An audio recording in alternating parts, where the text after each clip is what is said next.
Oh, cool. Okay. Yeah, I'll just eat this slice of bread and I'll be good to go.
Yep, that'd be cool.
You're listening to Pocket Jaces, the podcast where your hosts Ciaran and DJ bring you magic musings, poker ponderings, and general gaming goings on with you one brag, beat, and brew at a time. Hello, Ciaran. How are you?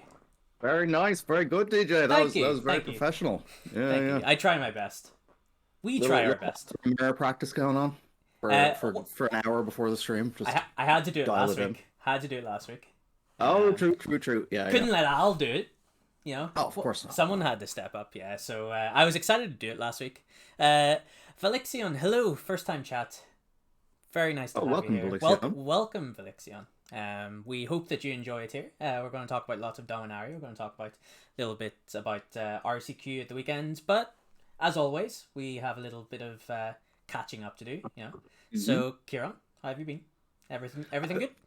I've been good. Yeah. Can't complain really. Been playing my Street Fighter, playing my chess, playing a bit of Magic. So the usual kind of gaming regimen for me during the week. Had some nice chess games, especially. I was very happy with myself. Games where I knew I was losing for like 30 moves, and I just managed not to lose and somehow come back. You know, the opponent obviously would just blunder, and I'd get checkmate or whatever. But of course, it feels great when you manage those losing games. You know, so that was good.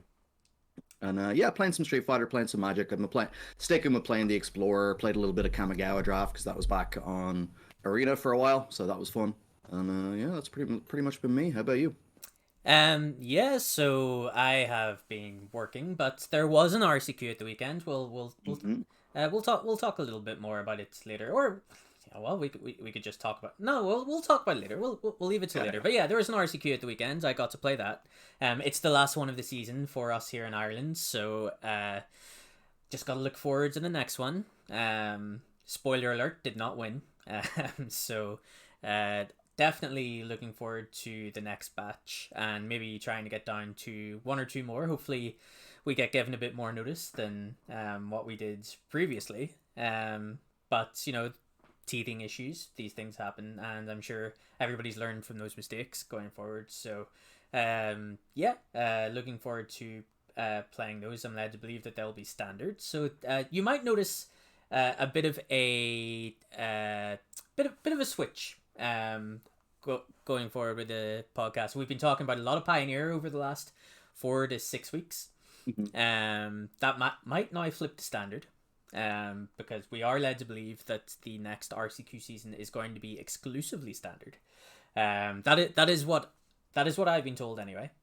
This could be wrong. Maybe we end up playing modern. I don't know. But for now, I have a good source that says we're going to be playing a lot of standard over the coming months. So that's where the focus is going to switch. That's not to say that you won't see any Pioneer gameplay. You won't see any modern gameplay or anything like that, or us talking about any of those things, because as we go through the Dominaria card list that I have curated, if I think a card's going to be playable in any of those Eternal formats, I'm going to bring it up too, and Ciaran is as well. But yeah, there will be a very heavy focus on standards today and potentially going forward. We have we have Niall Graham in the chat, luminary, outstanding human being, man, person, just brilliant all-around lad, who is today hoping to shore up his top 250 finish in Limited on Arena. How's that going, Niall? I hope it's going well. I hate this, the last day grind for Mythic. I decided, I think, after one attempt that I would never do it again, but fair play, Niall, that you're going for it. Yeah. I tried to do it once, and I got like top 150 or something, and I was like, you know what, I'll just sit on this and see what happens. Nowhere near the top 250. Ended up having to take the he's 270. He's 270. He's getting there. If you get to like top 200, just stop. I think is what you'll need to do there. But yeah, so RCQ at the weekend, got some stuff sorted around the house. It was a long weekend for us here up north. We had a bank holiday yesterday, so extra day off on Monday just to get a few extra things sorted for the wedding, for example. Nice. Which is fast approaching. I feel like I mention it every week now, but it's just because there's lots going on. It's coming up fast. I'll be married before I know it. So right, yeah, brilliant.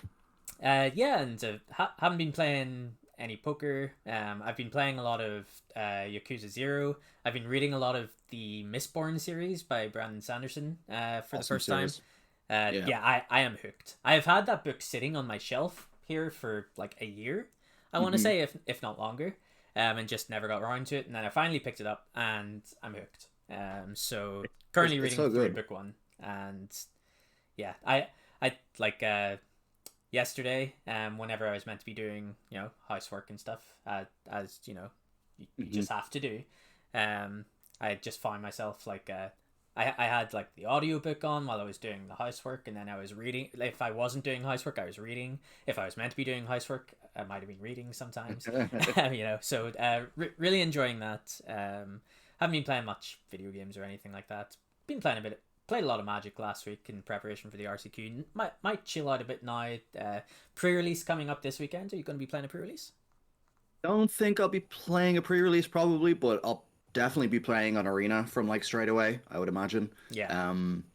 I think that's just what I'm going to do in terms of just focus on Arena at the start and just see how I like Standard. As you said, we're going to be playing a lot of Standard. I'm going to have to get that Arena collection together, which is kind of more useful for like testing things in the early days, rather than paper events for Constructed. So I'll probably spend a few weeks on Arena doing that, and then see what cards I want to pick up for Standard, if it is going to be the RCQ season. And like you said, I think it will be, and it'll be a pretty good time for it. It's rotation, so brand new Standard. It's always nice to play Standard at that time. Hopefully maybe after this one season or whatever, they might switch it to an Eternal format again. But So I have a bit of buyer's remorse just after you said about what cards you're going to be picking up for the Standard format. So this list that we're about to go through, I said to myself, I'm pretty confident that all of these are going to be playable in some way, shape, or form. And I ended up buying like 8 copies of all of them. So put put your money where your mouth is. I have put my money where my mouth is. All the cards that we're going to be talking about here, I have bought 8 copies of. Oh my god! Wow. So we'll see what happens. Obviously, some of them I'm going to be wrong about, but some of them I'm going to be right about. Whether that means I'm actually going to make money on this venture or not is a different matter.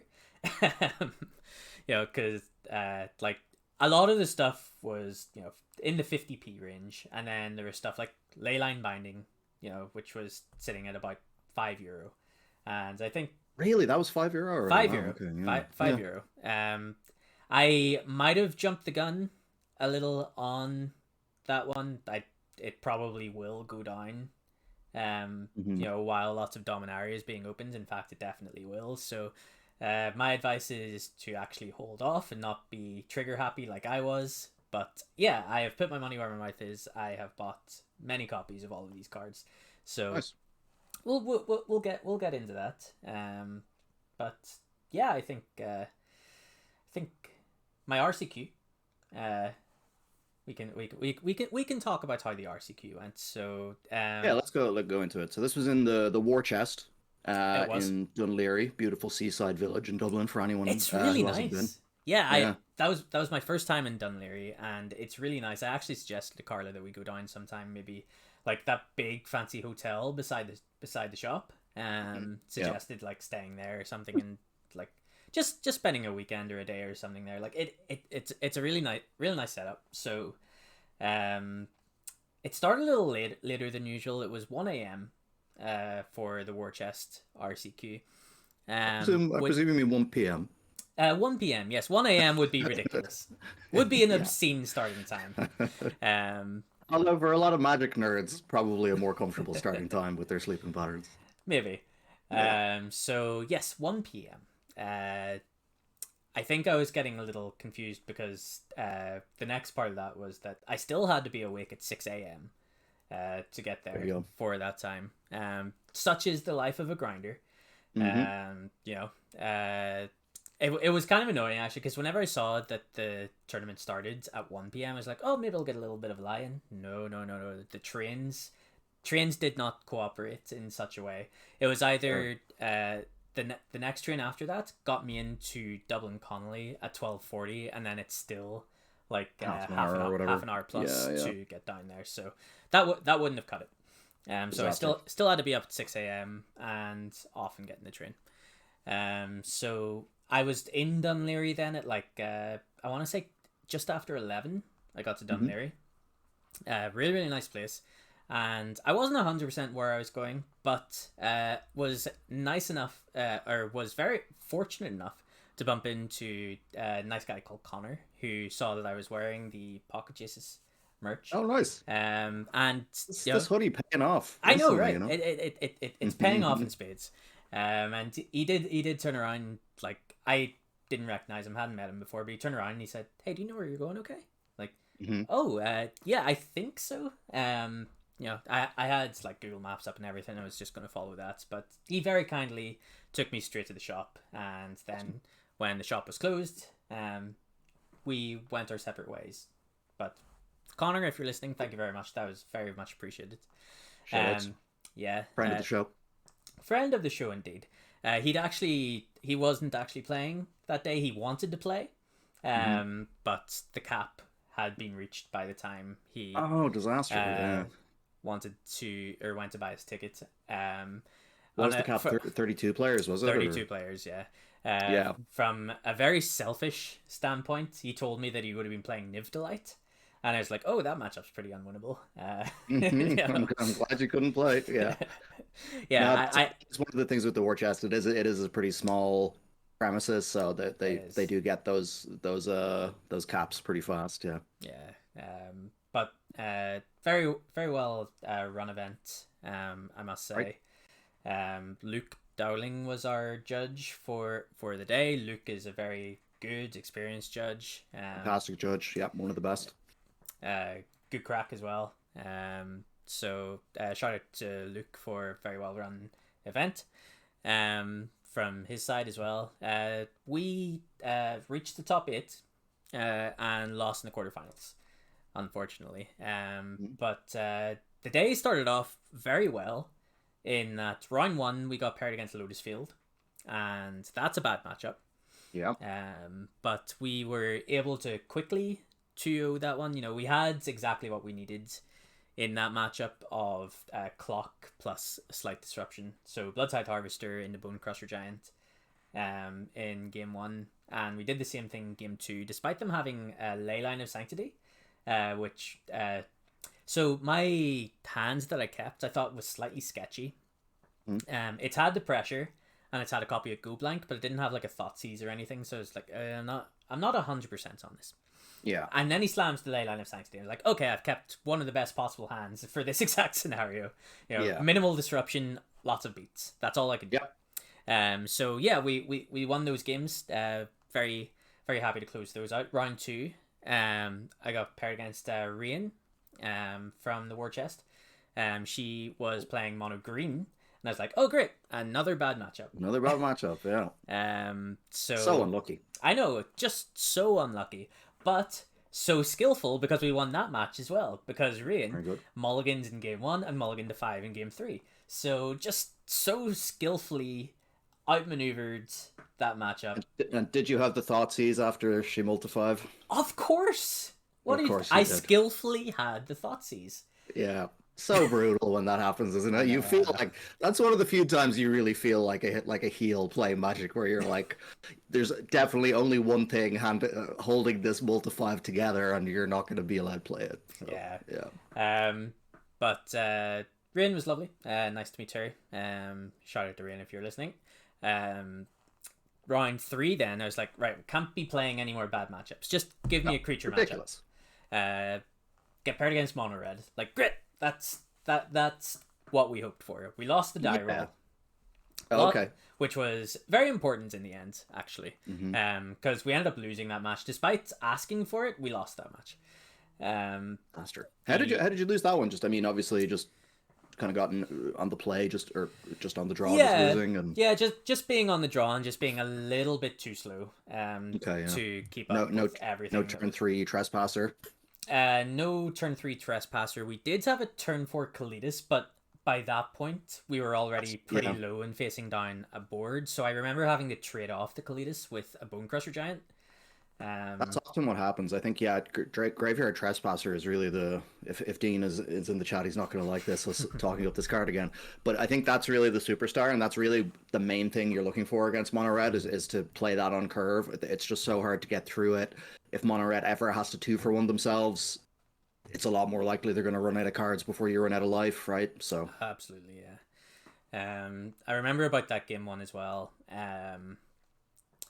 If I could have blocked something like a Monastery Swift Spear instead of the Bone Crusher Giant with the Kalitas and kept the Lifelinker on board, but if they had like any Embercleave Embercleave, Lightning Strike. Found out after the round that they did not have any copies of Embercleave. They just borrowed a deck from a friend's on the day and just sort of a pure burn list. Okay. Like Fiashino Pyromancer was in there, for example. Oh yeah, okay, right. So yeah, really, so Wizard's Lightning and all that stuff. Okay, Wizard's Lightning, get you Lava Runner, that kind of thing. To be fair, I think that version of the burn deck is actually quite a bit harder for a red-black. Than sort of Embercleave creature version, because the more burn-oriented. Yeah, it's hard for them to have a good Embercleave turn, I feel like, against you, because you just have all these fatal pushes, and obviously you have 4 Colligon's Command in the 75 and everything like that. So, but yeah, if they're not playing that, especially if you don't know and you're leaving up mana trying to beat the Embercleave turn, that's probably a way you can lose a game pretty fast, I imagine. Yeah. So yeah, they just didn't need to worry about any of that and just pointed Wizard's Lightnings and Lightning Strikes at my face, and yeah, it worked out. Classic. So yeah, I remember us talking about on the pod not so long ago that we thought Mono Red would be pretty good in Pioneer right now. They reached the semi-finals in the end. So nice. I think that confirms that we are just the greatest to ever talk and theorize about Magic the Gathering. In the whole podcasting scene. I think they might have reached the finals, right? I think the finals was Mono Red versus no, that was the semifinals. Semifinals. Because there was a bit of controversy about that semifinal, where we can go through it anyway. Yeah. Or do whichever. Yeah, we'll just go through about now because it is kind of a funny story actually. Mm. So the mono red player has 2 cards in hand, attacks for I think attacks for 10, and the mono blue player is on 10. They block with Cerulean Drake, I think it's called, 2 mana 1/1 pro red, and block 2 of the damage, or they block 4 of the damage. Sorry, but something gets lost somewhere along the way because the mono blue player writes down like that they're on 2 life instead of 4 life. And he says like take 8 or something. It would have all got corrected by the judge if the mono red player had won. I think people are on the ball and like spectators had noticed, and the judge would have intervened, and we would have got to the right place anyway. But the funny part of this is like both players had it on their life totals that the mono blue player is on 2 life and had 0 cards in hand, and the mono red player has Wizard's Lightning in their hand. So they can just cast the Wizard's Lightning, and if they think the mono blue player is on 2 life and has 0 cards in hand, then they should just cast Wizard's Lightning, right? They should just cast and win the game. But hey, Milosh in the chat, by the way, good to see you, buddy.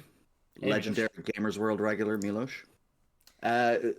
So what I was saying is but the thing is that the only dodgy thing here is it possible that one of the players that say that the mono red player, and I'm not accusing them, I wasn't there, I don't know the situation, but this is the only possibly dodgy thing, right?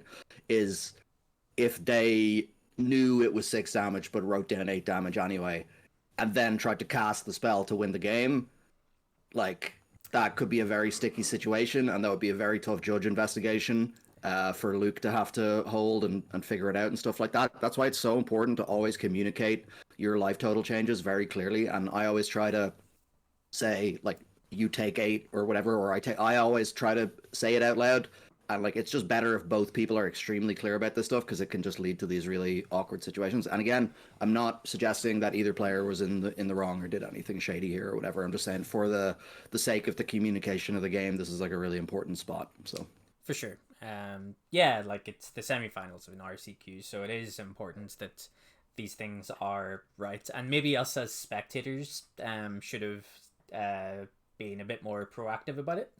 I would say if you're spectating an event like an RCQ or something like that, and you see this happen, you think something has happened,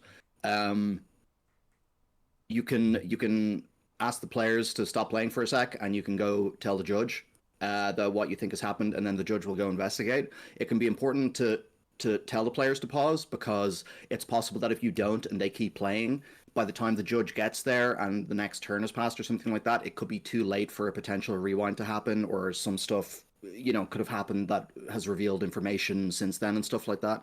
So I'd say it's always a good idea for if you're unsure at all and you think something has gone wrong in the match, play on the safe side and tell the judge immediately.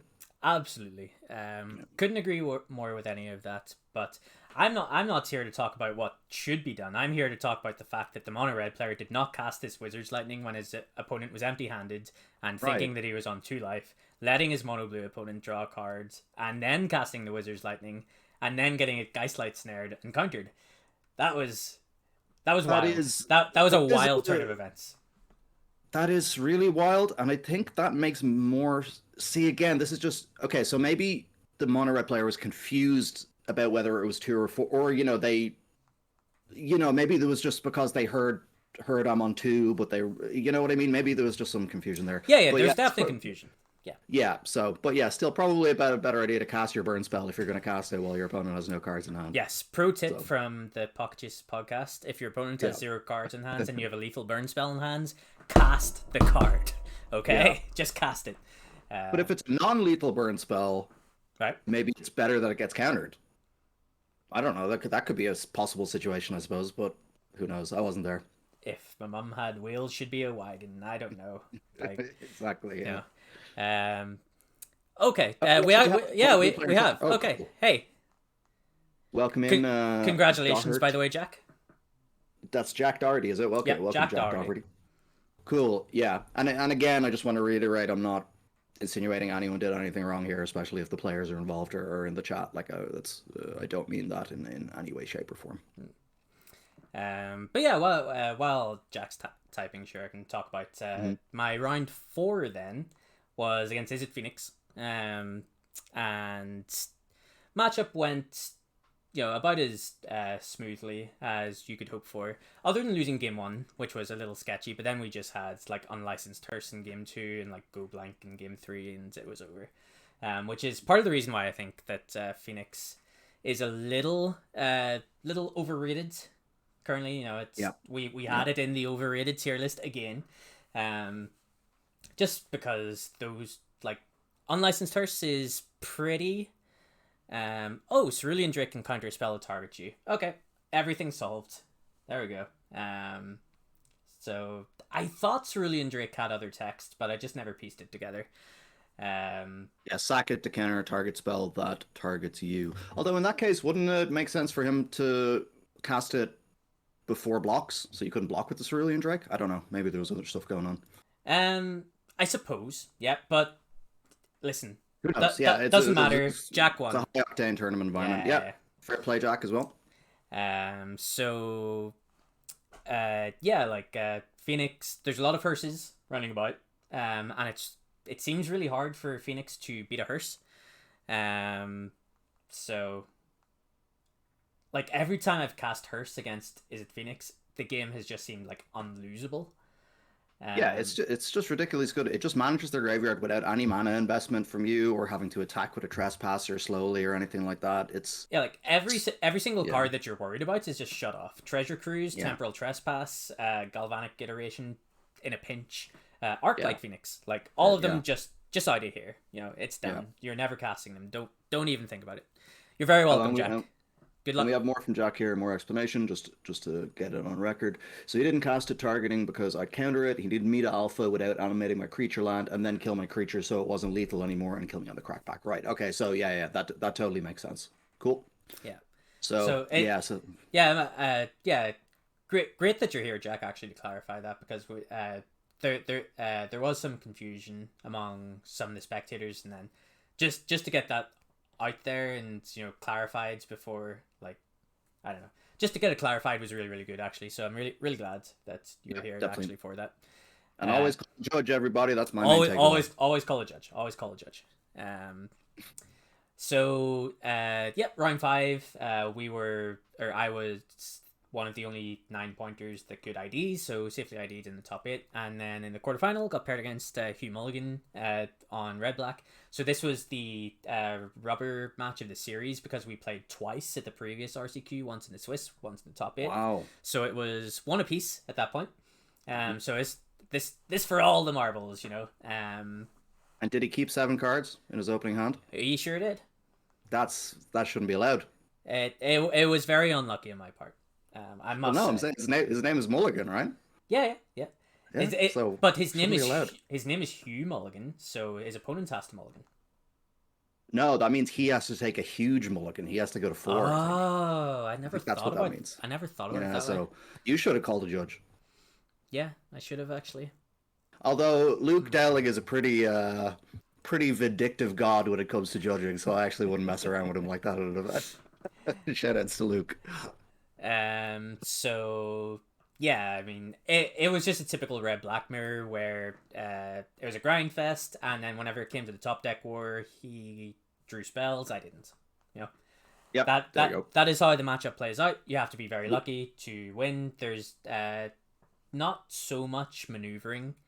Not a huge amount of maneuvering you can do in the matchup because you are just like trading 1-for-1 back and forth until hopefully somebody sticks something. It's usually a Chandra or a Fable of the Mirrorbreaker sticks with something to copy, and then that, the advantage just spirals out from there in my experience. Yeah, that's it. And if both boards are empty and it's a top deck war, then obviously it's just going to be whoever top deck's better. And that happens pretty often in the red-black mirror. I think we did, because I was getting some text coverage here via Discord via Luke Scott, friend of the show, shoutouts. Who said he was happy he didn't win the previous PTQ, so he didn't have to come on and do an interview. So enemy of the show, nemesis of the show, I would say, is Luke. But he was giving us some updates, and he said that you got a really nice Invoke Despair resolved. I think it was game 2. You got like a creature and a Chandra with it and drew a card or something like that. Do you remember that? I think that was Wolf. I never drew Invoke Despair. This was Wolves. This was the other quarterfinal. Okay, gotcha. And also, that's beats. Unlucky, very unlucky. We should have had Jack here, right, for the interview. True. What are we doing? What are we doing, Jack? If you'd like to come on and discuss your win next week, yes, you're absolutely welcome. The invite is there. Yeah, absolutely. If you're still there and listening and you want to come on and talk about your win, we would be more than happy to have you on. Yeah. So yeah, I'm making up just in case he's gone to say that on Discord to him as well. Cool. So that's the end of my RSQs for this season. Looking forward to the next ones. It was Pioneer, Milosh. Invoke Despair is one of the best cards you can be casting in the red black mirror, for sure. Just really, really good. And next season starts in the 1st of October. We should start hearing news of when our RCQs are going to be, where they're going to be, that kind of thing. So yeah, really looking forward to it. I'm not looking forward to having to buy cards. I realized, I think literally all the standard legal cards Ciaran, I own are rotating out. So. Ciaran, I have bought 8 of basically every card from this set, and even some previous sets as well that I think will go up in price. There is a decent chance that I can help you out. Yeah, Jack, consider it done. If you want to come on next Tuesday, keep the evening free. We'll get in touch with you on Discord. Yeah, awesome. Yeah, well, we will hit you up. That's what the kids say, right? Yes, we'll nice. drop. Let's move on. I don't know. All right, I'm sorry. we're not done with the kids. It's fine. No. We're not that kind of podcast. But yeah, do we want to move on to the Dominaria cards that we've kind of picked out and curated? So as we mentioned at the kind of top of the show, this is going to be pretty standard focused. But if we think these cards are going to make a splash in any other format, we'll make sure that we talk about it. You won't see any of the cards that have been talked about to death. So you won't see Liliana of the Veil, you won't see Leyline Binding here. I've tried to pick a list of cards that I don't think have been talked about that much. But me not consuming much Magic the Gathering content other than Pocket Jaces podcast, maybe people have been talking about it. So let's just throw it out there and see what you guys think. It'd be cool to have, if people are watching and want to talk about, if you think I'm wrong, if you think Ciaran's wrong, if you throw it in the chat. Absolutely. If there's any cards you guys are excited for, throw it in the chat. We'd be more than happy to talk about them as well. So let's, you can see a little bit of behind the scenes there. Let's only the hottest takes from the chat, please. There we go. All right. So a bit more behind the scenes. You can see a little bit of the show notes, but now we have cards. There we go. Only the most professional setup here on Pocket Jaces podcast. Can you see these cards, Ciaran? Are you watching? I can see them on the stream. Yeah. You can see them on the stream. Okay. Yeah. So, we also have a little section. It's gonna seem very obvious, where a lot of these cards should be played in. So, for example, we have Temporary Lockdown. But we have other cards that are very obviously this card goes in mono red, or this card goes in a green aggro deck. But hopefully by talking about them, we'll be able to flesh out those ideas so that in your heads, you can start picturing what these kinds of decks might look like. So let's just get right into it. First card we have here is Temporary Lockdown, which is a single colorless white. When Temporary Lockdown enters the battlefield, exile each non-land permanent with mana value 2 or less until Temporary Lockdown leaves the battlefield. I think this card is pretty sweet. It's not going to see any main deck play, in my opinion, unless the metagame is so heavily focused on cheap aggro decks. Maybe then Control would play 2 copies, possibly main deck or something like that. But that would have to be a strange world we're living in already for that to happen. I agree. But those aggro decks are going to exist, and you're going to want. I can't think of many better answers than this, to be honest. The only way I can see this being bad is if those aggro decks are playing Beseiju, for example, then this starts to look not great. Because it looks a lot worse. Yeah, they just have an answer to it, that's free. It's not like they're boarding in. For example, Terra Sunder, which is cards that I think is on this list too. They're not boarding that card in just for Temporary Lockdown more often than not, but they do have a card like Beseiju, which can destroy a Temporary Lockdown and get all their stuff back, and now you feel a little silly. But against it's true, but like at least then you're up a land, like you've ramped as a control deck a little bit against this aggro deck. You so are, and maybe not the worst spot. You probably have other wraths as well then to kind of follow that up with. So like you say, it's probably not the worst spot. But that's one of the scenarios where I can see this card not being amazing, but I can absolutely see it being amazing against decks that are very low to the ground. Yeah. Also worth noting, it destroys all tokens, right? All so tokens, blood tokens, treasure tokens, the Fable token. Literally, if Shark Typhoon is somehow back in the format and you make a 10/10 Shark, that's going away, right? So, yeah. Also another use there that you could be sideboarding it in against if there's any kind of like token strategies or just decks that are very reliant on sort of blood tokens or whatever, you know? Yeah. And one other piece of this card that maybe hasn't been picked up on, non-land permanent, so it hits artifacts. So if I don't think you're going to be playing or I don't think your opponents are going to want to cast Portable Hole against the decks that you're casting Temporary Lockdown in, but it does hit a Portable Hole, so if that ever happens, then you hit your Portable Hole and get your creature back. The implication that I've seen people talking about this card in for Modern is that it hits Sigarda's Aids and Colossus Hammer. Which is like, hitting Sigarda's Aids is probably relevant, but I tend not to see the hammer unless I'm dead. That's usually how it goes, unless it's been a really long grindy game. Yeah, I don't really see it. I mean, people are going to try it, so we'll see if the proof is in the pudding there. But and then in Pioneer, there's plenty of decks that I was boarding in Path of Peril against, which is essentially the same card. Path of Peril, destroying each creature with mana value 2 or less. I was boarding that in against like humans decks, spirits decks, mono red. So Temporary Lockdown does a very good impression of that as well. So I can see Temporary Lockdown seeing a decent bit of sideboard play in a few formats, not just standard. Agreed. So Temporary Lockdown, buy 8 copies now. Yeah. Alright, so the next card is Hotty Gin, who sure is a hottie, wouldn't you say? Oh, she's so hottie. 1 blue, flying. Hotty Gin's power is equal to the number of instant sorcery cards in your graveyard. Instant and sorcery spells you cast cost 1 less to cast star for. So I really like this card. I think this card is really, really powerful. I just don't know where the home is currently. I don't think it fits into any of the established decks in standard currently. I know obviously a lot of them are about to rotate out, but decks that might survive, such as like Esper midrange, I don't really see it having a home there. And then the decks in Eternal formats, like Phoenix is the first thought I had, or is it Proyas in Pioneer, were the couple of standouts, but a lot of their spells are just single blue or red anyway, so you're not getting a huge advantage there. And then it's not great synergy with Treasure Cruise. Good point. Yeah. So all of a sudden your Jin that was an 8/4 could now just be like a 4/4, which is a 4/4 flyer for 3 mana is still pretty good with upside. It's true, because if you remember there is anti-synergy there.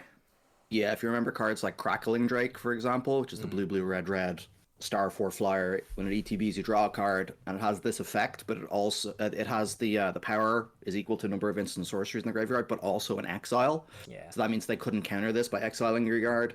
And as you say, like, exiling stuff in your yard is probably something that your opponents are going to be interested in doing if you're playing this card as well. So it is a little soft to that. That said, being 3 mana rather than 4 with 4 toughness is pretty nice. Like, if you're playing a sort of slower spell slinging strategy, this comes out and is a good blocker on turn 3 at least, and then maybe you can double removal spell on turn 4 with it out or something like that and take control of the game.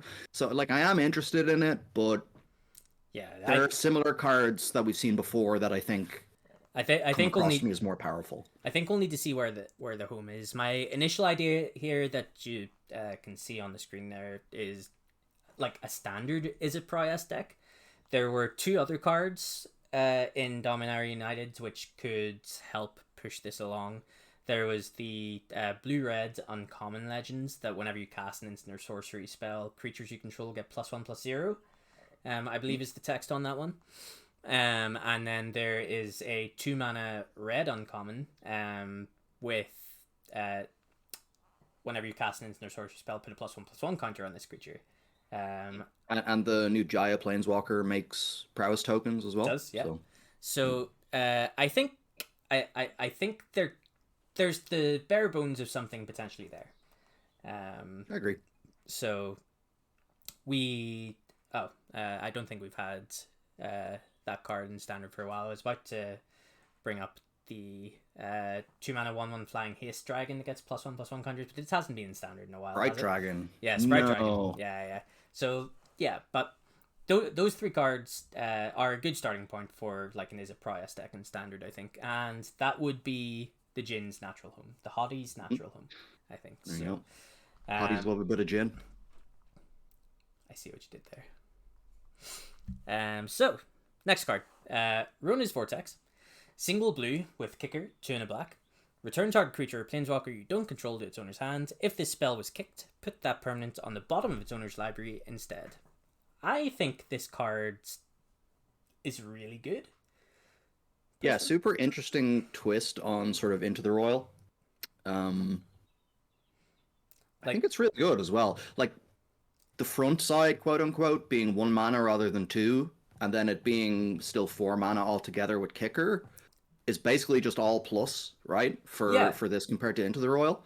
And like the effect that you're getting is better than drawing a card. Yeah, I agree. I would say. Yeah. Like the floor on this isn't that bad. It's slightly better unsummon. Like, so there are decks that have wanted unsummon in them in the last 5 or 6 years, I dare say. Also, it bounces planeswalkers for 1 mana, which unsummon wouldn't, which is a big deal, yeah. And like just having that versatility as a control player, where maybe like you don't have the mana to spare to pay 4 mana for something, but you do have the mana to, for example, power word kill something plus bounce something, to get you out of a bind. Like I can see that absolutely being a thing that you want to do. I can see this card having a lot of application in a lot of decks. I think it's, if there's any blue tempo / aggro decks out there, I think this card's going to be very good in them. I think it's going to be good in the Esper midrange decks, and I think it's going to be good in control decks as well. So I just think this card is really, really solid, and we'll see a decent amount of play. Good with the Hotty Gin as well.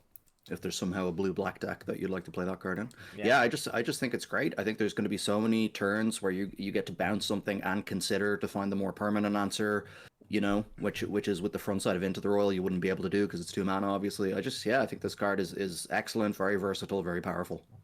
Yeah. Like if you think of it almost like one of the split cards, I think that's when you can see like this card is pretty good. Like you have single blue, split side of bounce creature, or the 2, the versatility of this card is what makes it really, really good, in my opinion. And the front side, quote unquote front side, being so cheap is what really, really helps this, I think. So yeah. Let me bounce my own stuff though, by the way. I hate this nowadays where you can't bounce your own stuff anymore. Bring back that just for Ciaran. Yeah, just for me. Literally nobody else is asking for it. Just do it for Ciaran. Okay. Next card we have is Vidalian Mindsinger. 1 blue, kicker, 1 in the red, and or 1 in the green. Vidalian Mindsinger. Could it be Mindsinger? Enters the battlefield. Mindsinger, it could be. Yeah. With 2 +1/+1 counters on it for each time it was kicked. When Vidalian Mindsinger enters the battlefield, gain control of target creature with power less than Vidalian Mindsinger's power for as long as you control Vidalian Mindsinger. And it's a 2/2. So comparable to Threads of Disloyalty. It's somewhere between the Threads of Disloyalty and Sword of Temptation. In terms of power level, maybe that doesn't make much sense. The one thing that I think really stands out for me about this card in Standard is that Rafine Scheming Seer has 1 power. So for 3 mana, you can steal your opponent's Rafine straight up. And I wouldn't be surprised if Rafine was one of the, like, it's already played as a 4 of in one of the most played standard decks currently. I wouldn't be surprised to see it played just as much, if not more, post rotation. Especially just after rotation, where people are just going to default to something that they're kind of familiar with, and just make a couple of tweaks here and there. Vidalian Mindsinger, singer, I don't care. You're probably a singer because you're sort of singing at their mind and charming them, right? Is that the? I don't know if that's the flavor. Maybe, I don't know. Yeah. But yeah, it just straight up steals Rafine, which I think is really cool. That is really, really good. Yeah. Then yeah, it just has upside from there as well. Being able to steal, like, I just don't see how this card isn't really good. What do you think? Yeah, I mean, you're never casting it for 7 mana, right? Very rarely, I'd say. Yeah. So on rate, I feel like it's just very good. Like, I mean, I feel like this is just a good card against like mono red, for example. Like, you just get to, on turn 3, just play a 2/2 and steal one of their guys. They have to spend a card to get it back. The creature's now summoning sick again. That's like worst case scenario for you, and it's bought you like a turn or two to play more of the game, you know? Yeah. Yeah, on 5 mana against mid range, it seems pretty good. The thing is, like, I guess a lot of the good creatures in standard the last couple of years are tied to sort of like powerful ETB effects, or you're getting some kind of early value when you cast them. So in that respect, the effect is sort of less interesting at 5 mana, because like a lot of the sort of 3 and 4 drops that they're playing, they've probably already gotten some extra value out of before you steal the card. So it's not as exciting. It's not like you get the ETB effect too. Yeah. But I mean, yeah, and some decks are just like you said, okay, so like Rafine decks obviously have interaction and sort of removal and stuff like that. But there could just be some, like, if you're playing like some kind of combo Hotty Gin deck, for example, and you can steal that early, like they just might not be able to get it back very easily. You know what I mean? So yeah, it's sort of like a sideboard card that I think for sure is just generically good in a lot of matchups, and then there might just be weird decks that it just destroys. Yeah. So seems very good. Yeah. Like I'm struggling to believe that this card is just terrible and completely unplayable. Like at 5 mana, I don't think this is a very bad rate at all. You get a 5 mana 4/4 that steals a creature. And at 3 mana, like, it could be one of the best things you're doing at 3 mana in some of those aggro matchups. Like you say, if they have to point a removal spell at the Mind Singer or whatever to get their creature back, then that's a really, really good deal for you. So yeah, obviously we'll have to kind of wait and see how it plays out, see if those kinds of creatures exist in the first place, because some of the aggro decks that I have in my head, there's a lot of like 2 mana 3 power guys. So how often do you see yourself playing this in a deck without red or green mana, like there where you can only cast? Not very often. Not very often, yeah. So you're kind of tied to playing one of the other colors, I guess, which is limiting. It is slightly limiting. Again, another direction that standard could possibly go down is that we're just randomly splashing triomes. Very true. We have a lot of domain stuff, and yeah, exactly. So it might not be the most difficult thing to have the second color here, either. So yeah, totally agree. Yeah, I think this is one to keep an eye on, for sure. It could go an entire 2 years without ever seeing any play whatsoever. I think that is a possible world. But I think this card will definitely have applications, and it's definitely not one to be slept on. It's just never going to be a 4 of in your main deck. Don't ever be thinking that. Yeah. Okay, so next card we have Drag to the Bottom. 2 black domain. Each creature gets -X until end of turn, where X is 1 plus the number of basic land types among lands you control. So this is if anybody was playing whenever Languish was in standards, Languish was good whenever Siege Rhino wasn't a thing, and then Siege Rhino became a thing, and then Languish was unplayable because Languish didn't kill Siege Rhino. But this does a very, very good Languish impression and has upside. Has bonuses. You know, if you have that fourth basic land type, you know, you're getting the -5/-5 instead of the -4/-4. I think this card is pretty playable. It's another one that maybe it's just because I'm a bit of a boomer, you know, and I haven't played standard in like 4 or 5 years. Maybe this type of effect isn't good anymore. But this is pretty close to a 4-mana Wrath, I think. I think this is excellent. Yeah, I think this is just a very, very good version of this type of card. Yeah. And like, there are going to be moments where you hate yourself, where you only have 2 your colors, you know, and this just isn't a good play on the turn you need it to be. So maybe I'm underestimating that sort of variability to it, whereas normally a Wrath just always does what it says on the tin, you know? I could also be overvaluing Triomes here, and just how often you're going to... Because all you need is 1 Triome to turn this into Languish, right? Yes. Yeah.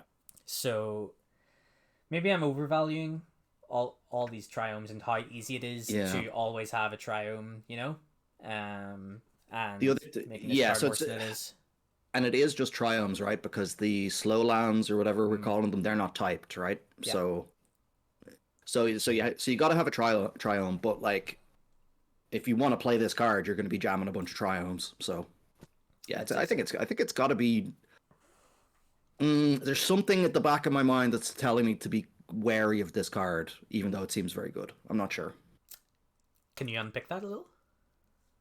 Like in terms of the worst case scenario, where you don't have a Triome, or because we have these slow mana bases, like we're playing these Triome heavy mana bases, we're actually less likely to be able to cast these on curve in a 3-color deck, compared to like if you're just playing a blue-white control deck and you can consistently always play your 4-mana Wrath on 4, right? Yeah. Like this has, maybe I don't have a untapped land on 4, and maybe I don't have access to all the colors I need on 4. So it's just like unusual drawbacks to consider that don't usually come with Wrath effects that I just don't really know how to evaluate without playing with the card, I guess. Yeah. I get it. It is maybe going to be a little... Maybe standard in general is going to be pretty slow, and then that means that this card maybe won't see that much play because standard is kind of dirty with everybody playing with Triome mana bases. Don't know. And listen as well, like maybe if you're like, maybe the place you want this the most is against mono red or whatever, where maybe you only need 2 your colors for this card to still be excellent on turn 4, you know? So yeah, you'd like to think there's better options at that point, but Miller says fight rigging decks will love it. Is that about this card? I'd assume so, because fight rigging decks tend not to play small creatures. Oh, gotcha. Yeah, okay, I could see that. Yeah, Sultai fight rigging or something like that. Yeah. Cool. All right, well, we'll move on. So Evolved Sleeper. Look at all these cards look at all these decks that you might play this card in. I really like this card. So it's a single black 1/1. Pay a black, Evolved Sleeper becomes a human cleric with base power and toughness 2/2. 1 the black, if Evolved Sleeper is a cleric, put a death touch counter on it, and it becomes a Phyrexian human cleric with base power and toughness 3/3. 1 black, if Evolved Sleeper is a Phyrexian, put a +1/+1 counter on it, then you draw cards and you lose 1 life. And one thing that I didn't realize first time round was that last ability can be activated over and over and over and over again. It's the same with the Ascendant Spirit, right? It gains multiple versions of its trigger the more times you do the final level. So yeah, that's really the cherry on the cake here, right? For this card. I feel like compared to like most versions of this type of card, you know, we've seen a lot of the variations on this over the years. The first 2 levels, if you want to call them levels, are like less exciting. But the last level, if it survives until then, is like completely bonkers. So it's just a case of, are you okay enough with making it a 3/3 death touch? Is that going to be good enough in your deck? Enough of the time. And will it actually survive to start drawing you cards super late in the game often enough, right? Because it's not very aggressive, really. It's like Death Touch is a weird ability to give it on 3. Like it feels like Menace would have been a much more natural fit here rather than Death Touch. Maybe they thought that was too pushed or something like that. Sure. But I feel like we're not too excited about the first 2 levels, but the third level is so over the top that that's what we're priced in for. What do you think? Yeah, I don't disagree with that. It is the third level that makes me really, really want to try this card out. Like I'm not playing this because I can make it a 3/3 on turn 3. Like Yeah. We can forget about that. It's because I want a renewable source of card advantage. It's a cheap creature that can do it can turn sideways. Like it's definitely got that in its wheelhouse.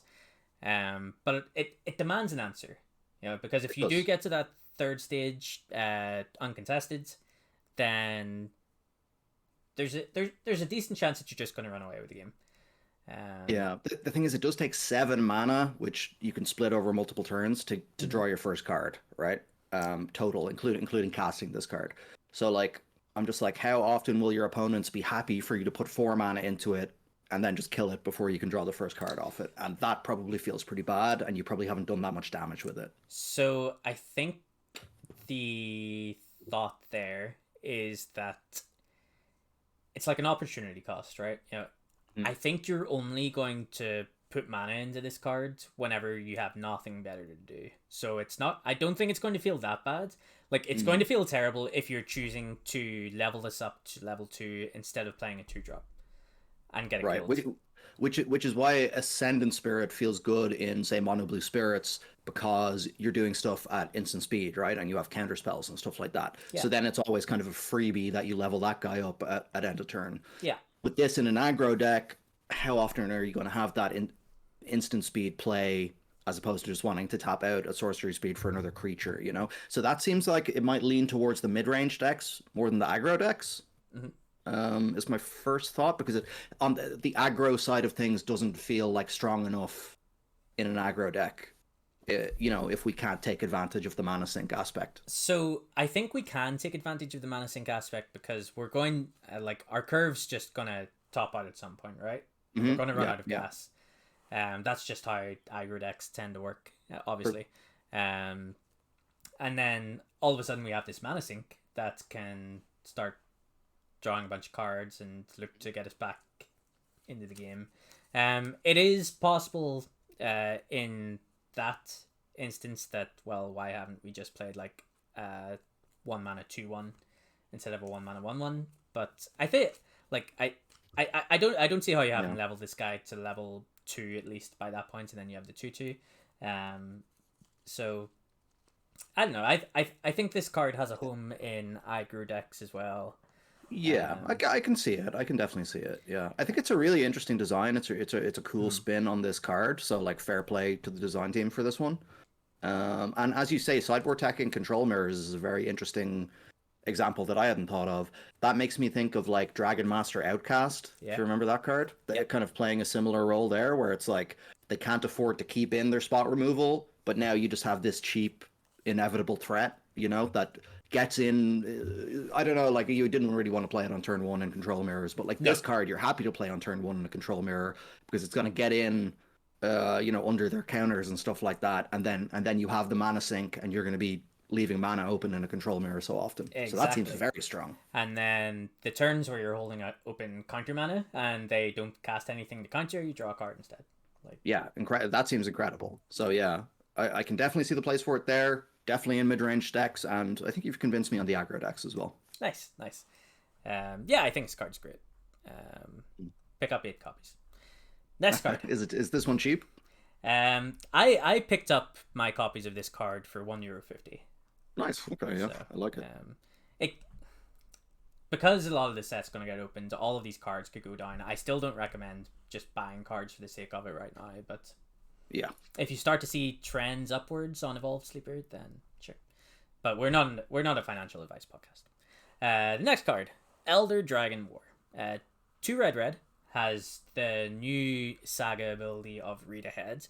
So you can choose a chapter and start with that many lore counters, add one after your draw step, skipped chapters don't trigger, sacrifice after 3.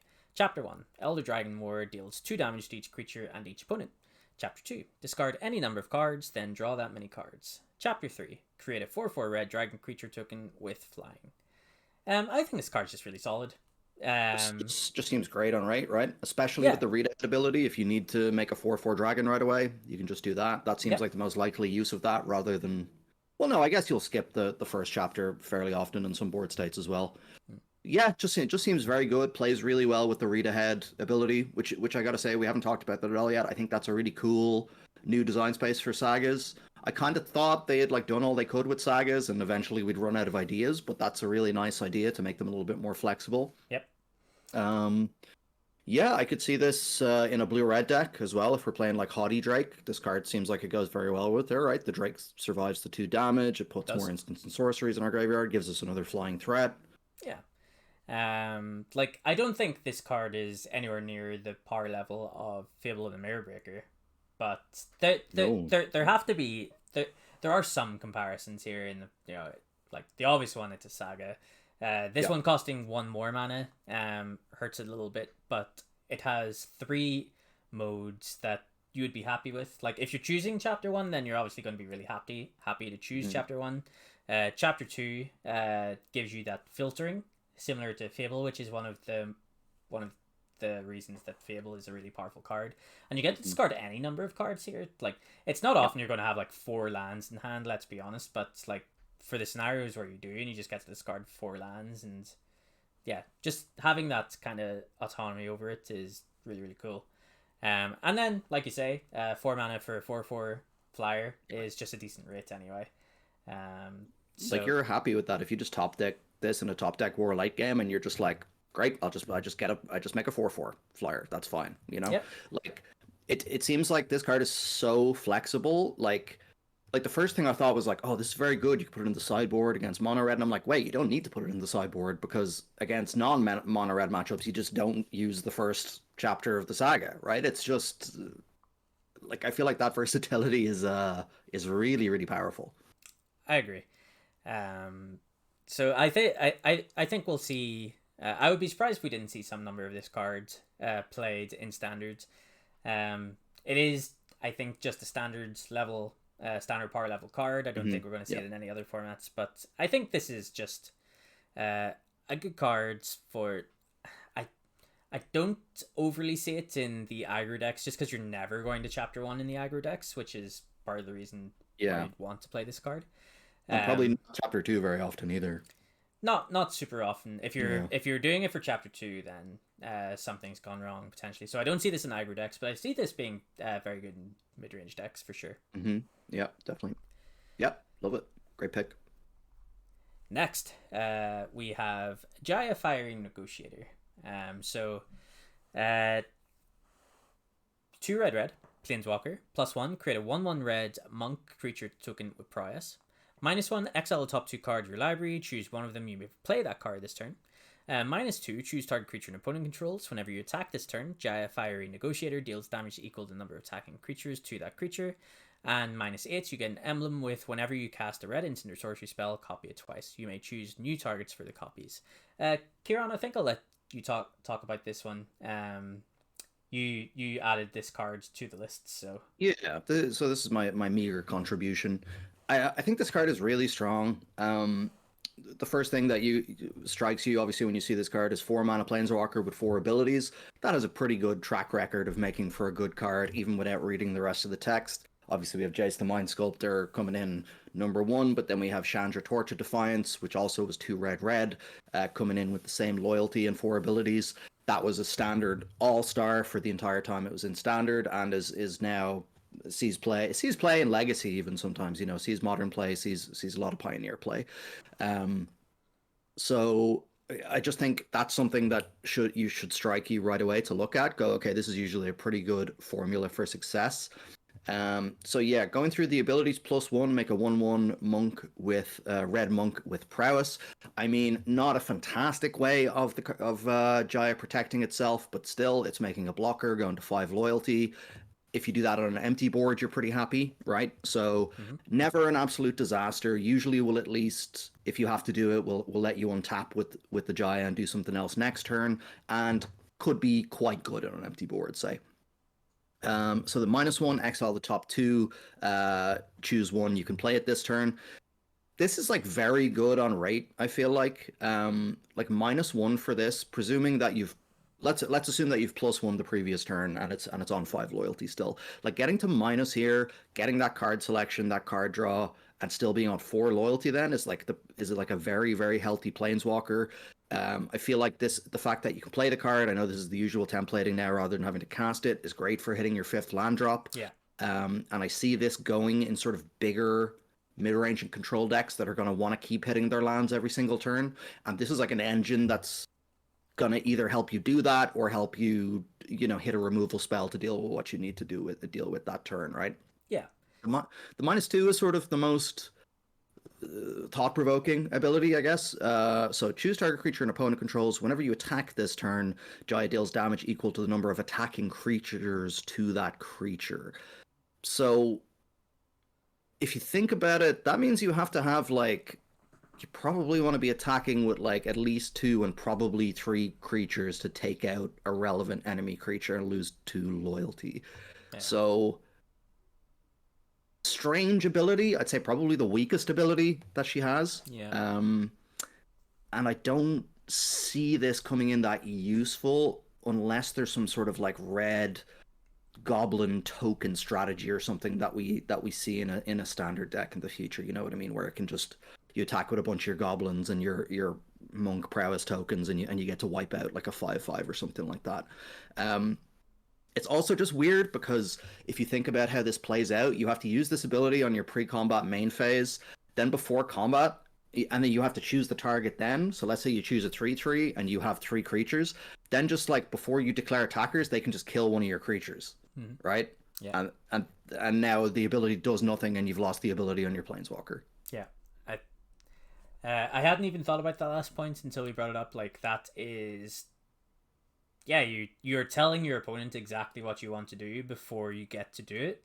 Yeah. And you're now giving your opponent the opportunity to completely blow you out. You've wasted your planeswalker activation for the turn. You've lost 2 loyalty. It's that's a huge swing. I am glad you brought up the -1 that you're able to play lands. I think that's one of the big pluses for Jaya here. No, it's a minus actually. It's -1. So just go ahead, but so the -2 really wants you to have Jaya in your aggro decks, for example. Yeah. To get the most out of that. This card is definitely worse than Chandra to me. Yeah. I don't think it's bad. And I think it will see constructed play. Yes. I think plussing to even if it is one of the weaker ways to protect yourself these days, but plussing to protect yourself is pretty good. The -1 I think is a very good rate for what that ability is as well. I think I don't see the last 2 abilities coming up very often though. No, yeah, just because we haven't talked about the ultimate yet, I suppose. Yeah, so again, just to remind people, you get an emblem with whenever you cast a red instant or sorcery spell, copy it twice, you may choose new targets for the copies. So, sure, and if you play it in a control deck, that'll be pretty good, but the -2 wants you to have a lot of creatures, not a lot of instants and sorceries, unless they're goblin making or something, what are those cards called? Make all the goblins, got Hordling Outburst and stuff. Sure. But so those 2 abilities don't really play too well together. Also, I just don't see how you're okay, so you start at 4, so you have to tick up 4 times, and then on the 5th turn you've had this in play, you get to -8. Obviously that's going to win the game, but you've also made 4 prowess guys in the meantime, and you've been in a situation where you didn't even want to have to use the -1 to get extra cards. So it just feels very win more. It feels like you'll never really use the ultimate. I think the most common play pattern for this card is the first turn you're going to +1, and then you're just going to try and cash in as many -1s as you can over the next turns as possible, right? I think that's exactly what's going to happen. Yeah, but that seems like a very good card to me. For 4 mana, that seems good. It reminds me sort of I don't know, like Outpost Siege or something like that, a little bit. Sure. Yeah. Yeah. I think Jaya is good. I think we will see some number of Jaya knocking about over the next 2 years, but I don't think she replaces Chandra in any of the Eternal formats. I think Jaya is definitely worse than Chandra. Yeah, I don't see this scene play outside Standard. I don't think. Cool. Okay. So, next one I want to talk about was Phoenix Chick. Single red, flying haste, Phoenix Chick can't block. Whenever you attack with 3 or more creatures, you may pay red. If you do, return Phoenix Chick from your graveyard to the battlefield tapped and attacking with a +1/+1 counter on it. I think this card's just very good. Seems pretty good. It's cute with Squee as well, right? We have two two little red guys that keep coming back from the graveyard. Yeah, I mean, Flying Haste 1/1 in red is kind of an interesting card, even if it had no other text in certain formats, right? Like if this was Guilds of Ravnica and we were interested in making sure we could enable Spectacle every turn, for example, or something like that. Yeah. Like this becomes very attractive. And then in decks where you're playing 1/1s like this, especially when this isn't legendary, it's going to be pretty likely that you're going to be able to bring back a chick at least once per game from the graveyard, and then it's actually a real threat, with haste. 2/2 haste flyer. Yeah, very hard to deal with permanently. Although we did talk about Leyline Binding, which I foresee being a bit of a menace. And the Trespass, the 1 white exile everything. Yeah, not certain how much we will see of that card exactly, but yes, that certainly exists as well. Graveyard Trespasser is still going to be in standard, which very true, will get the chick out of there. So there are some things going against this, and attacking with 3 or more creatures isn't nothing. You're not guaranteed to be doing that a lot. And it is entirely possible that if you're in a scenario where you're attacking with 3 or more creatures, you might not need this card as well. So I think I do think the card is cool. Is there a world where we're playing this in the same deck as Fable, for example, giving us an easy discard to the Fable? Not sure on that, but it's definitely Fable is such a cheat because it just makes every other card seem better. So every card is a combo with that card. Every card is just better with Fable because it turns into, if you don't need this card, just get rid of it and replace it. Cycle this for free. And you can copy it if it's a good creature. If it's expensive, you get treasure tokens to cast it easier. I do think this card is good on the surface. After unpicking it a little, I'm a little less excited. But just for what we said, there are some cards in standards that do deal with this card permanently. And attacking with 3 or more creatures isn't the easiest thing in the world.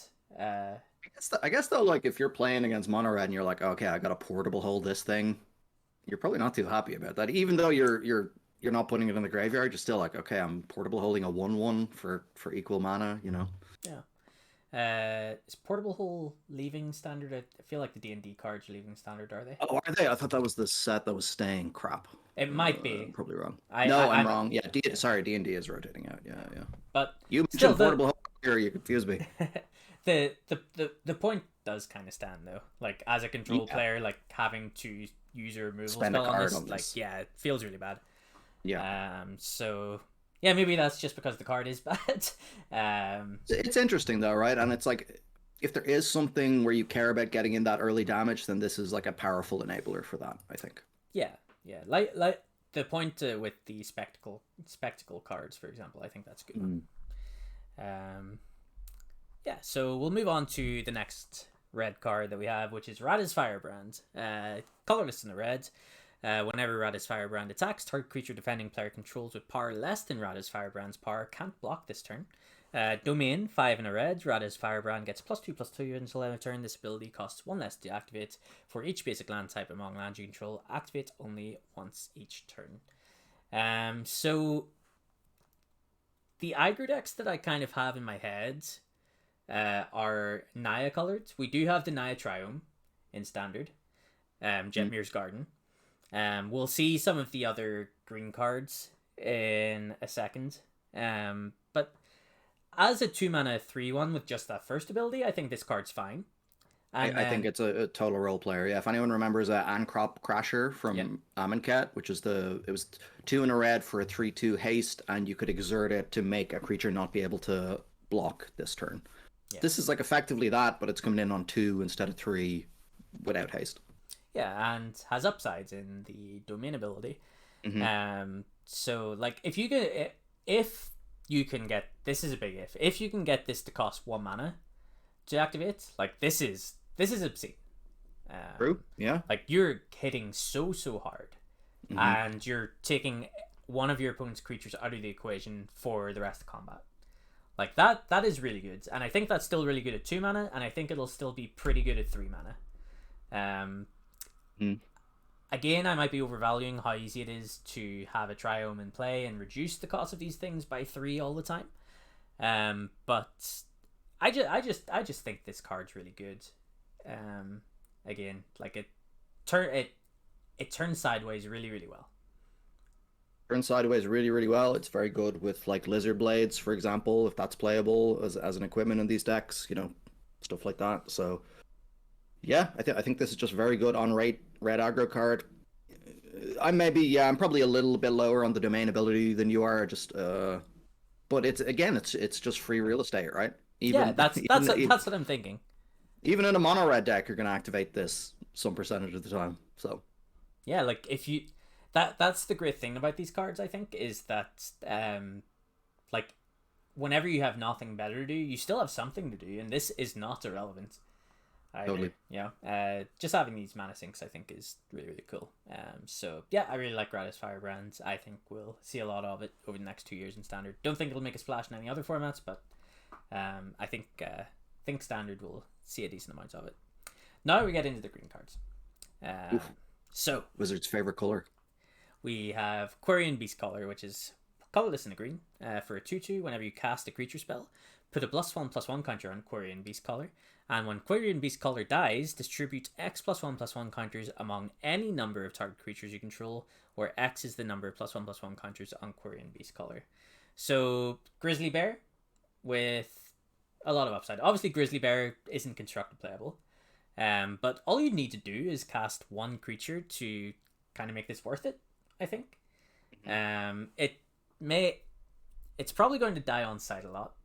But there are still going to be turns where on turn 4 you go this +2 drop, and whenever it dies you get to put a +1/+1 counter somewhere. Like that's just going to be pretty annoying for your opponent.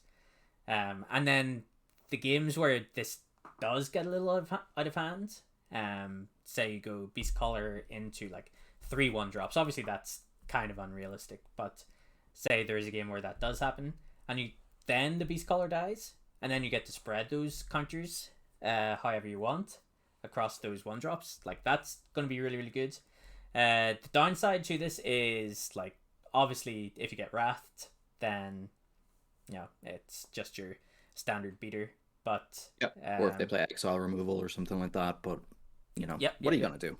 That is kind of a big part of it. How many Wraths and how much exile based removal is gonna affect this card. Yeah, I think we are going to see a lot of leyline bindings, so that might be a big minus against this card actually. That said, just the raw power level of the card is quite high, I think. Like you said, you know what I mean? Even if like a kill on sight Grizzly Bear is pretty good to be playing. You know what I mean? It's like they are gonna have to deal with this card sooner or later. If they deal with it sooner, they trade equally on removal or whatever. You're like, whatever, it was a 2-drop. And then the games where their hand just doesn't work out to be able to deal with this easily could be pretty backbreaking. Like especially if you're against like a mid-range deck that only has spot removal, and suddenly even if they kill this, combat is now a nightmare for them. It's like the floor is like not like against decks with removal, it's not that low because they just have to kill it. I feel like so you're always just going to trade for equal mana and a card, and I think the ceiling is very high. Mm-hmm. So I like this card quite a bit. Yeah. Yeah, like I don't think Dies the Leyline Binding is going to be like a super great argument against it because not everybody's going to be casting Leyline Binding. There's probably going to be a lot, but not everybody's going to be casting Leyline Binding. They're not going to have Leyline Binding all the time. And they're it's not a going to 2-drop, have Harass all the time. And yeah, it's a 2-drop. What's the worst that could happen, really, right? Yeah. And by the time they do get the Leyline Binding this, like, they're not always going to be binding it for 1 mana. No. So by the time they do get to binding this, maybe it's already dealt like 7 damage. Yep. 6-7 damage, which will be a great result. Yeah, that's what I'm trying to say. Great result. So yeah, definitely. Yeah, I think this card's very solid. I would be very happy to be playing this in my aggro decks. Cool. Next card we have Terrace Under. Colorless in the green, instant kicker, 1 in the black. Exile target artifact or enchantment. If this spell was kicked, exile target non-land permanent instead. Yeah, I think this card's just very versatile, very good. You can have it like Naturalize has been a playable sideboard card at times, and Terrace Under is just Naturalize with huge upside because for 4 mana to exile target non-land permanent at instant speeds, like that's still like a playable decent card. right? Yeah, that's like, I mean, Vindicate is a sorcery and it costs 3 mana, right? So but it stun rains people. This one doesn't. I know. No, I mean, I think what makes this a little less attractive for sideboards is like so many of the green decks are going to be running 2 Boseijus in their mana base anyway, so they already have like automatic access to the effect. That said, there's a lot of sagas running around standard right now, and like maybe there's just enough important artifacts and enchantments that like you want more of this effect. And the fact that if you're boarding these in and you draw it later in the game, yeah, you can always just kick it and it's still going to be a good draw, even if you already Boseiju'd the thing you needed to get rid of, right? So, yeah, it's very good. I still think the card is good, but you might have just talked me around on why this card won't see any play, and that's just because Boseiju exists. Yeah, you would need to want a lot of this effect to use sideboard slots for that, right? So, yeah. Yeah, I think like if you do happen to want more of that kind of effect, this card exists. I think you won't do much better than this card in standards, but yeah, as long as Boseiju exists, then maybe this card will sit in your long box or your shoe box or whatever you keep your cards in. Until next year, maybe. So okay, we'll move on from this one. I think you've convinced me why this one won't see any play for now. I still think it's okay, but yeah, maybe. So Nishoba Brawler, colorless in the green, trample, domain. Nishoba Brawler's power is equal to the number of basic land types among lands you control, *3.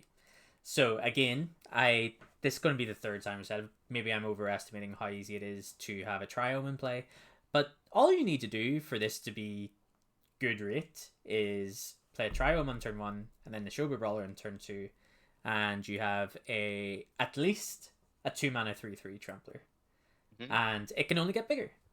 It can only and it should get bigger in that deck too. So yeah, right.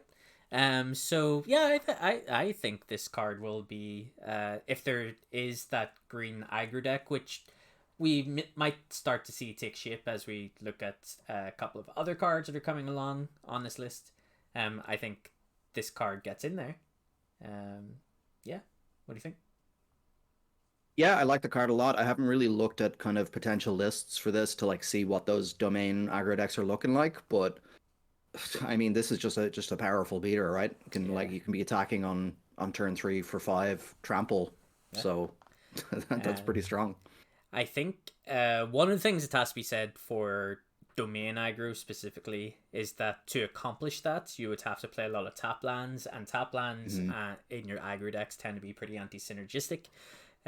So yeah, I wouldn't. But maybe in this type of deck, that's getting you some kind of powerful late game that you wouldn't have otherwise.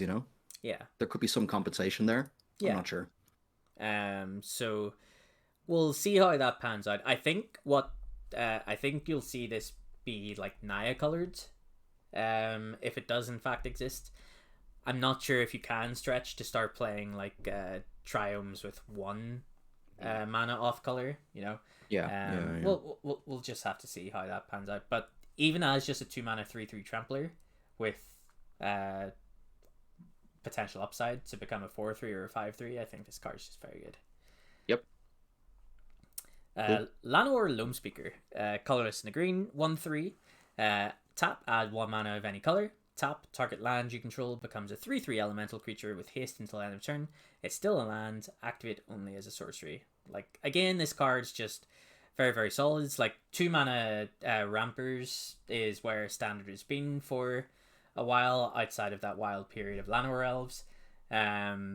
This is the best one since Paradise Druid, I think. I think it's better than Paradise Druid. Sylvan Caryatid, I think it's the best one.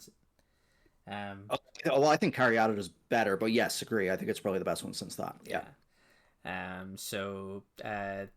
It's Lotus Cobra, actually. I don't know.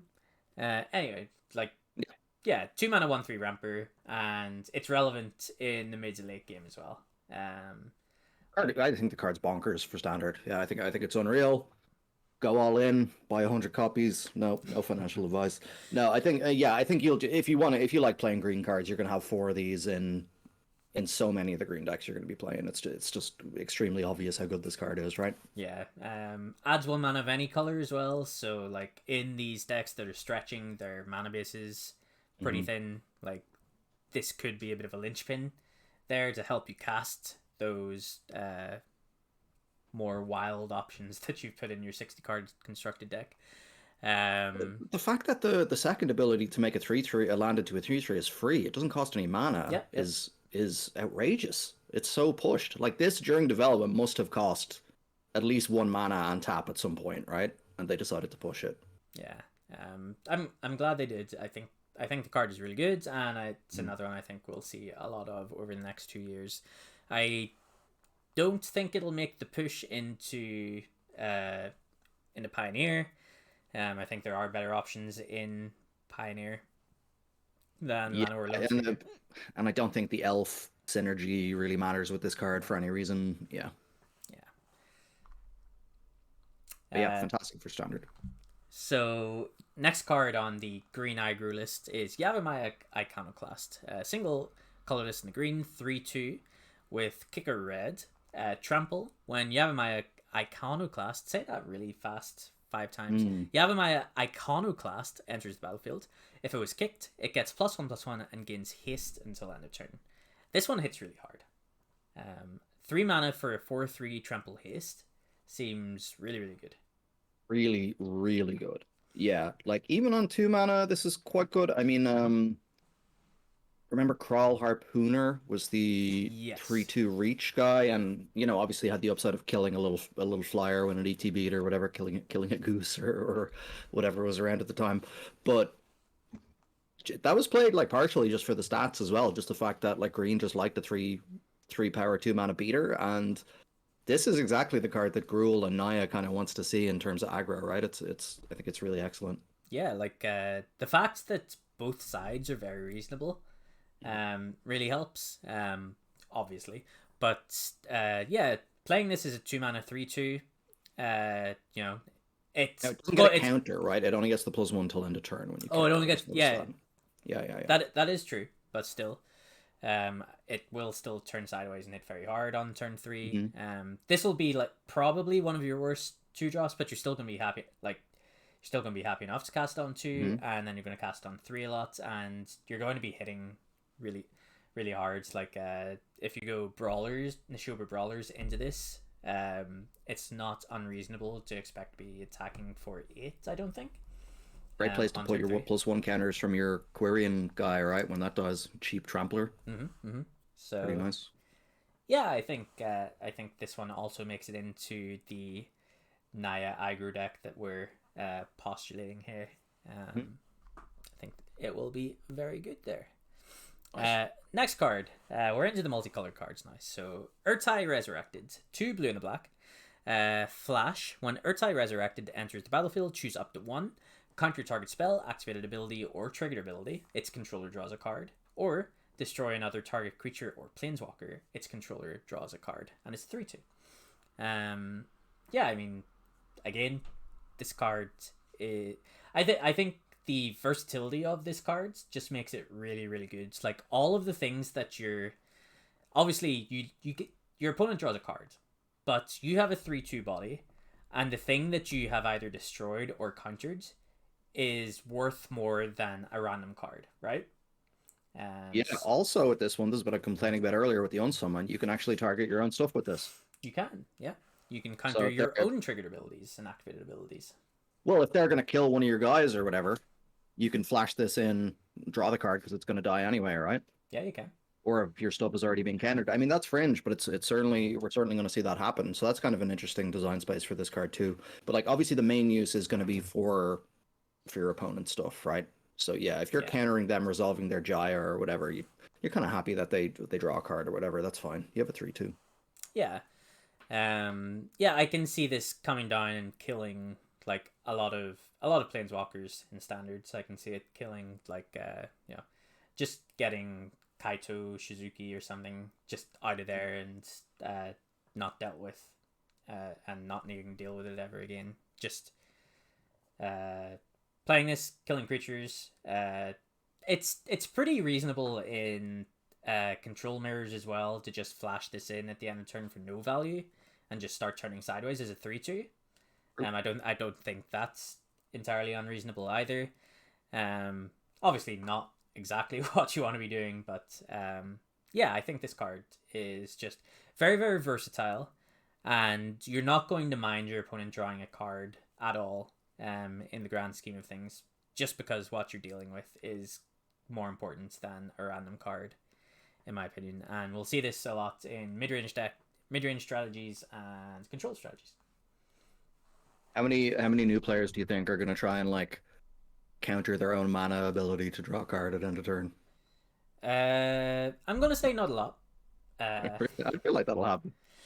I think we might try and I think we might see some people casting a second Urtai trying to kill the other Urtai. Oh right, yeah. I think that might happen. But that doesn't work because of state-based effects. Obviously. No, you would lose both your guys. But you would draw a card. You would draw a card. Yeah, so if that's how you want to spend your 4 mana, more power to you. Next card then. We have King Darian. I believe that's 48. I'm not. I believe I looked this up. I think it is 48. Yeah. 48. Very good. Very good. Yeah, I think I heard that somewhere before, and then I wasn't sure. I know the last part is definitely 8, but I wasn't sure. Anyway, King Darian 48. 1 green and a white. We're almost at the end, by the way. We're almost there. 2/3. Other creatures you control get +1/+1. 3 green and white. Put a +1/+1 counter on King Darian and create a 1/1 white soldier creature token. Sacrifice King Darian. Creature tokens you control gain hexproof and indestructible until end of turn. Yeah, this one just kind of seems to do it all. The token side of things, I am not sure.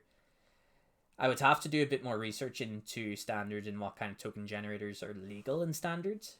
But for those decks, this card just does it all, right? Like, it buffs them, it is a mana sink, and protects them all in one card. Like, that just seems very good. I don't see this being played in aggro decks that don't generate a good amount of tokens, just because the sacrifice part of the card is what I think makes this card very strong. If you're able to take advantage of it, not being able to protect your actual cards is pretty big. But yeah, if there is a green-white tokens deck, then this card is going to be very, very important for that deck, I think. We got a couple of those sagas that kind of make tokens. We got Fable and that dragon one we were talking about earlier and stuff like that. So maybe it's some kind of Naya. I don't know. Yeah, that probably is a little different, but there are kind of directions you can already see where tokens are involved, I suppose. Yeah, I'm thinking of cards like Raise the Alarm, that are creating multiple tokens, or again the 3-mana create 3/1/1 goblins that you were talking about earlier. I can't remember the name of it, but I know it was a bit of a standard role player back in the day. Those are the kinds of cards I'm thinking of as the kind of card that this is going to synergize with really well. Yeah. I'm not really thinking of Fable or the other one. I think they go in different decks, but who knows? Yeah, no, Fable, I think you're right. Fable's just so good that it maybe shows up here too. True. Yeah, I've no thoughts on this card that you haven't already said. Basically, just agree with the evaluation. Yeah. If there is a tokens deck, this card is going to be one of the reasons why. One of the big reasons why. I think this is the penultimate card. Namata, Primeval Warden, 2 black and a green, 3/4, reach. If a creature an opponent controls would die, exile it instead. When you do, create a 1/1 green Saproling creature token. There we are. We're getting the tokens. Nice. Little Saproling Kalidas. Yeah. Green, sacrifice Saproling. Namata Primeval Warden gets +2/+2 until end of turn. 1 the black, sacrifice 2 Saprolings, draw a card. Yeah, Kalidas was the first card that came to mind whenever I saw this. Obviously, it's a 4-mana 3/4 with vanilla, or with a French vanilla keyword in reach, rather than lifelink. Reach obviously being much worse than lifelink, and the other abilities are worse than Kalidas's as well. But I think it's still enough that it makes this card very playable. Definitely, yeah. 4-mana 3/4 with reach isn't not the worst stats in the world, and it makes combat very awkward for your opponent then, because like if their creatures are dying, they're turning into Saprolings for your sides, and then you get to draw cards by sacrificing Saprolings, and then you just start pulling pretty far ahead, either by drawing the cards or even just by attacking them with the Saprolings. Is probably not irrelevant either. So I think this makes combat a bit of a nightmare for your opponent, and it upgrades your removal spells obviously by getting you 1/1s and eventually cards as well. So I think this card's just good. I think it's good. Yeah, I think there's like, I don't know if the possibility of like a Sultai control deck is in the works at all for standard, but like seems like it would be a very good sideboard card there for some kind of green black based control deck to bring in. We don't see them all that often in standard, but yeah, like you said, just a perfectly reasonable card in mid range as well. It's going to do a decent job against aggro. It's going to shut off random stuff like the Phoenix chick we were talking about, where that's getting exiled instead of dying instead. Like, there's just always uses for this type of clause on a card. And like reach is one of those abilities that like you always think, oh, it's one of the worst keywords or whatever, and it is. But you're always surprised when you randomly have a reach creature in your deck, the situations that it gets you out of, Yeah, and sometimes reach is just the best keyword out there because people just seem to have a blindness for the keyword reach.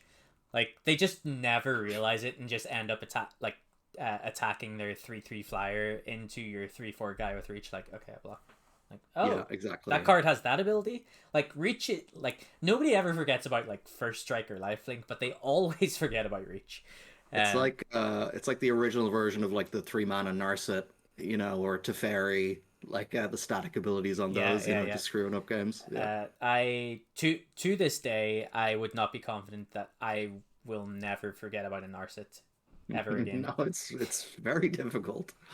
Milosh says this one makes me want to build a commander deck. Yeah, I mean, pretty cool. Yeah, this one seems really cool. Yeah, I would build a commander deck around this card. I like Saprolings.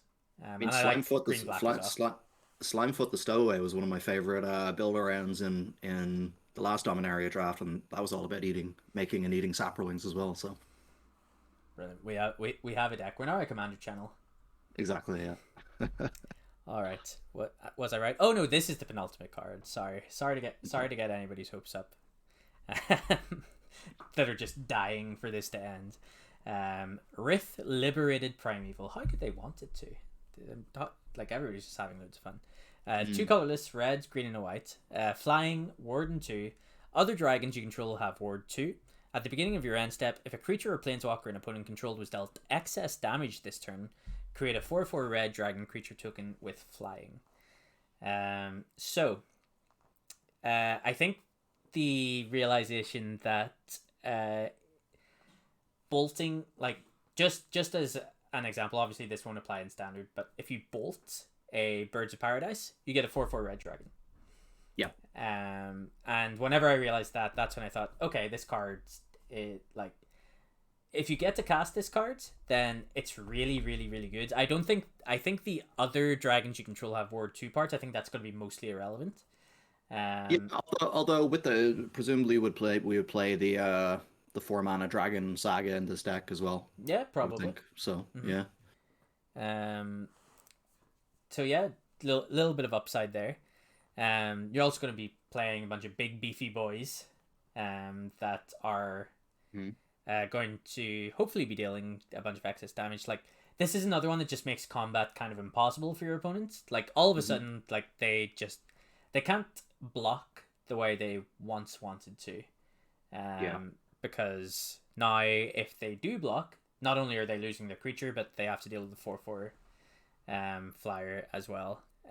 So, and they're also like, if they're not taking 5, they're likely chumping this flyer, right? Which means it's excess damage almost all the time, right? Yep. So yeah, it just feels like it's very easy to get value out of this. Obviously, you know, it doesn't give you the immediate value. It doesn't have haste or anything like that. But still, it's sticky enough. That ward 2 is tough to get around, you know. Yeah. I don't think it's going to be the easiest thing to get this off the board whenever it reaches your opponent's turn. Like, they're never going to be able to, like, double burn spell it, for example. And right. If they are going to cast a spot removal spell on this, it's going to take up their entire turn. Which is going to be pretty painful for them as well. So it gets around that new languish, the drag to the bottom that we're talking about, unless they can make it do 5. Types, yeah. So yeah, this card seems very good. I mean, I know in recent years that, like, these cards that don't give you this immediate ETB spell like value on a creature, sort of spell on a stick type thing, do tend to be a little disappointing in general, but sometimes one comes around, like a Baneslayer comes around every so often, that you just have to go, come on, this has to be good enough. And I feel like this is probably there. I think this one's close. Like, I can see this running away with games pretty easily. The one thing that's holding me back on this card as well is that there isn't a natural home for it yet. No, like, we're just talking about like green-white aggro, and we're talking about tokens, and we're talking about domain, and it's like, this guy clearly does not fit into these plans. So yeah, so I would love for this to have a home, because I think the card is very good. But currently it doesn't exist, and going through the spoiler, etc., I don't see there being like a Naya mid-range deck, for example. I also don't foresee there being like a 5-color deck that you would maybe want to play this in either. So yeah, a little rough being Naya colored, I think, but very, very powerful card. Definitely. Yep. All right, last one. Ajani Sleeper Agent. Fans of the show may remember me shitting all over this card last week.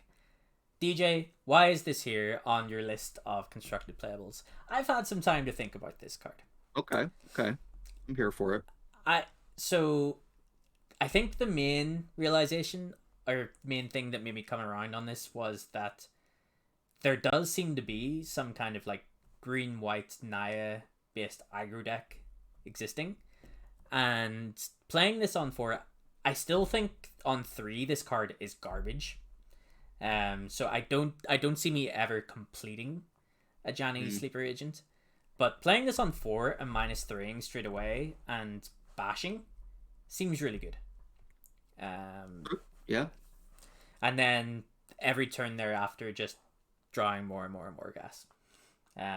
So it's pretty much that scenario alone, though. I don't think this card is ever going to see play outside of standards, and I don't think it's ever going to see play in anything other than these aggro decks. So it is very limited in terms of how you want to play Ajani, but I think in those narrow circumstances, I think Ajani's pretty good. Just to run it down for people who may be listening via Spotify. A Johnny Sleeper Agent, 1 green, Phyrexian hybrid mana, green, white, and white. So 4 mana total. Completed, you can pay the Phyrexian mana with 2 life. If life was paid, this planeswalker enters with 2 fewer loyalty counters. +1, reveal the top card of your library. If it's a creature or planeswalker card, put it into your hand. Otherwise, you may put it on the bottom of your library. -3, distribute 3 +1/+1 counters among up to 3 target creatures. They gain vigilance until end of turn. -6, you get an emblem with whenever you cast a creature or a planeswalker spell, target opponent gets 2 poison counters. So the ultimate you can kind of just forget about again, I think, of this card. As cool as it is, I think you can forget about it. But playing this on 4, -3ing, and then +1ing over the next couple of turns, I think is a very real thing. I can see it. Like, again, it's very good with the Quarian Beastmaster guy. Is that what he's called? Yeah. Really good there. Obviously, we've talked about, you know, some just good cheap value cards like that 3/2 trample for 2 and stuff like that. Again, given that early counters was really nice with the trample. There just seem to be like enough targets where I can see this being a thing. As you said, if tokens are a thing as well, tokens are obviously a premium place to put counters because it's very hard for your opponent to recoup the value from that. Yep. And yeah, it's like they're not really gonna want to kill this guy after you do that because you can see the play pattern. It's like, okay, they're just gonna +1 every turn and hopefully hit a creature, and you know, you're only revealing the top card. The ability is not very good, so this is probably going to stick around. Your opponent is not going to use a removal spell on it, so that's kind of a weird way to look at it. But yeah, I could see this on curve in an aggro deck kind of doing a decent job. Yeah, so one thing to be said about the token strategies is that there's going to be even less hits in your deck. Very true. Yeah. Whenever you're revealing the top card of your library, you know, if you are playing a bunch of those like Raise the Alarm type cards, you can't draw those with a Janny. So I think you'll probably see it in more of those like Quarian Beastmaster, Nashoba Brawler type decks, for sure. But like you say, distributing 3 +1/+1 counters among tokens is a lot, and but that makes them a very real threat. And if you add King Darian into the mix, then your chances of winning drastic go up. So yeah, no, I can see it. Like you kind of convinced me here. Like I thought this card was pretty garbage last week, and now I'm like, yeah, after going through the spoiler, maybe there's a place for it. Yeah, I think that's it. I think there is. I think a place exists. It's not going to be broken. It's not going to be. It's going to be very good in those types of strategies, and that's it. You know, you're not going to see this card anywhere else. I don't think you're going to see it as a 4 of. I don't even necessarily think you're going to see it as a 3 of. It's just going to be a random 2 of at the. Excuse me, at the top end of these decks. But I think it will see play in standard over the next 2 years. And yeah, just don't sleep on it. Are you willing to say this card will appear in a GP or a Pro Tour top 8 deck list? In any number? Any number, yeah. Well, non-zero. But yeah. Good call out. No.